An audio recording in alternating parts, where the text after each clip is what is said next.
Kalau modis emang suka aja tampilan-tampilan yang seperti ini karena ya namanya juga kita kan kerja di bidang entertain ya. Segala satunya tuh emang harus menghibur lah. Lagi juga kan banyak teman-teman kita juga yang pengen nonton.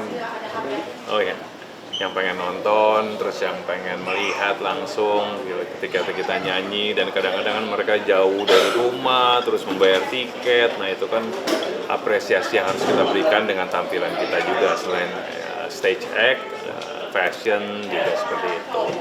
Tapi kiblat fashionnya sendiri kemana sih? Kiblat fashionnya aku dari istriku dan sekarang sudah diserahkan sama anakku yang ketiga. Oh, jadi Karena dia kuliahnya bidang fashion.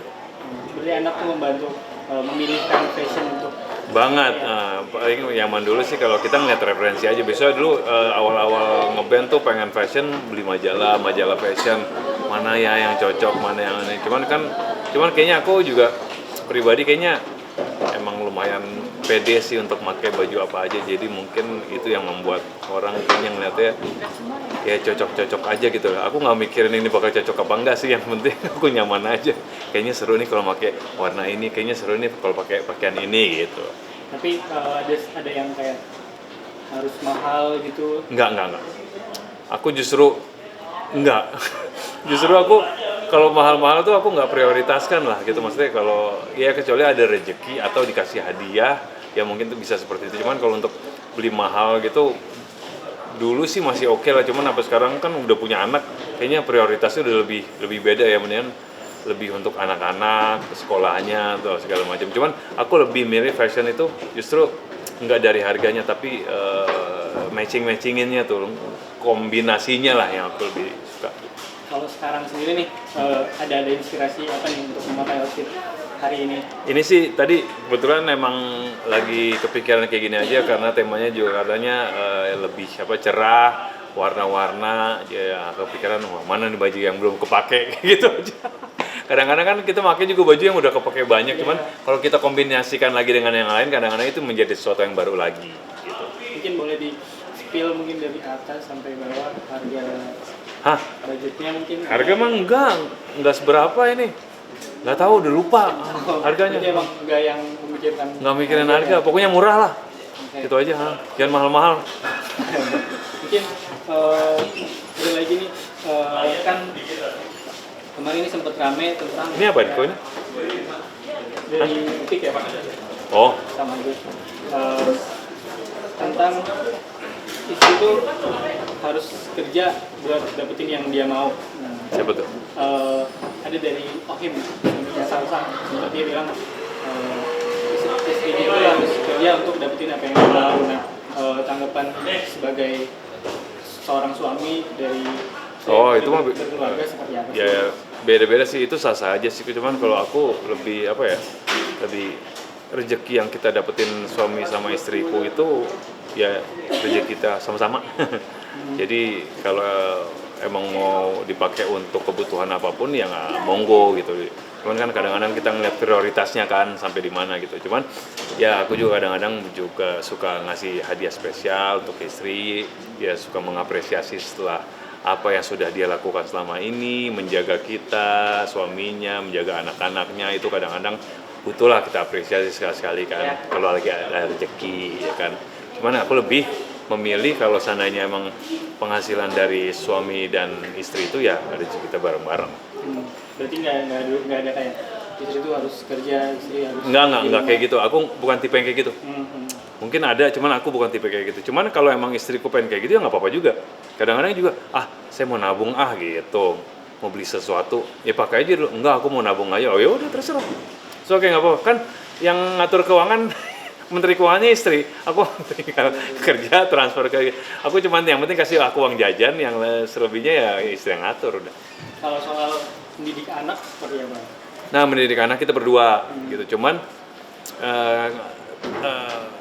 istriku lebih paham lah gitu loh kalau untuk masalah akademis ya, untuk sekolah di mana, terus kualitas sekolahnya seperti apa. Kalau aku tuh mungkin lebih lebih aku tuh lebih atmosfernya biasanya tuh, lebih atmosfer dari sekolahnya, terus lebih ke anak-anaknya secara em, ngasih tahu, membesarkan mereka, menjelaskan mereka, terus memahami secara psikologis. Itu aku lebih ke situ kayaknya.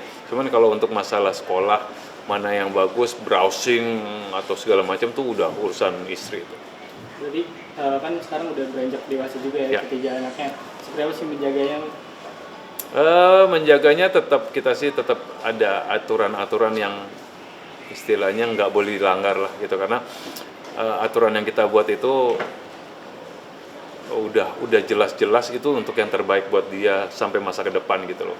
Dan selama mereka masih kita besarkan, masih sama kita, ya aturan itu akan selalu dari aku. Cuman kita aturannya juga nggak kaku ya, maksudnya karena kan kita model orang tua yang sangat sangat menghargai masukan-masukan dari anak juga, karena aku ngerasa sama anak-anakku ini sama istriku kita ngerasa satu tim, jadi kita harus bekerja sama gitu loh, bukan hanya semua mentang-mentang kepala keluarga aku yang punya aturan, enggak juga gitu loh. Aku butuh pengertian dari mereka, masukan dari mereka, semuanya kita kerjasama, tapi terutama aturan yang emang harus kita buat adalah dari bapak sama ibunya gitu. Dan kita nggak kaku, menyesuaikan ya kan. Kadang-kadang kan kita juga ada aturan yang zaman dulu mungkin orang tua kita sudah ngedidik kita seperti itu, kadang-kadang ada juga yang mungkin nggak bisa terpakai di zaman sekarang gitu loh, tapi ada juga yang kita bisa pakai, ya itu harus pintar-pintar kita karena aplikasinya beda gitu loh.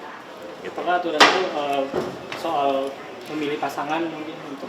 Kalau memilih pasangan sih aku lebih memberi pertahanan atau pendidikan atau filter kepada anakku sendiri gitu loh. Karena semuanya sih dalam hal pasangan, dalam hal berkarir, dalam hal apapun menghadapi teman-teman atau manusia, yang penting dari kitanya gitu loh. Karena semua tempat yang kalian akan samperin ya pasti ada mungkin nggak enaknya, nggak nyamannya gitu loh. Nah, kenyamanan itu sendiri sebenarnya bukan yang kamu cari, justru kenyamanan itu yang kamu create, ya kan? Jadi kamu kreasi sendiri, jadi buat nyaman tempat itu. Nah, itu akan menjadi kenyamanan tersendiri juga buat kamu yang akhirnya bisa menyebar kenyamanan buat teman-teman juga gitu. Jadi aku ngerasa seperti itu. Lebih ke anakku yang aku kasih bekal supaya dia bisa menghadapi tempat di mana dia berada, dimanapun atau sampai kapanpun gitu. Mungkin terakhir ada resolusi apa nih di 2026 atau harapan pengen capaian apa gitu? Untuk siapa? Untuk aku sendiri? Iya, untuk aku rencana pengen ya belak-belakan aja. Aku pengen buat film. Buat tuh maksudnya Lagi produce film atau mendirect film gitu. jadi director. Ya, atau produser. Emang udah berjalan sekitar 2 tahun terakhir ini, cuman emang kita lagi nyari teman-teman yang benar-benar enak diajak kerjasama, nyaman, yang satu visi, yang mikirin bisnisnya bareng-bareng, mikirin artnya bareng-bareng, jadi keseimbangan yang kita cari. Jadi mendingan aku nggak apa-apa banyak belajar dulu dan berproses dulu dibanding aku pengen cepet-cepet gitu. Dan mudah-mudahan tahun 2026 ini emang udah waktu yang tepat untuk aku mengeluarkan film. Berarti pengen di balik layarnya ya? Ya. Terima kasih. Oke, thank you Mas. Thank you.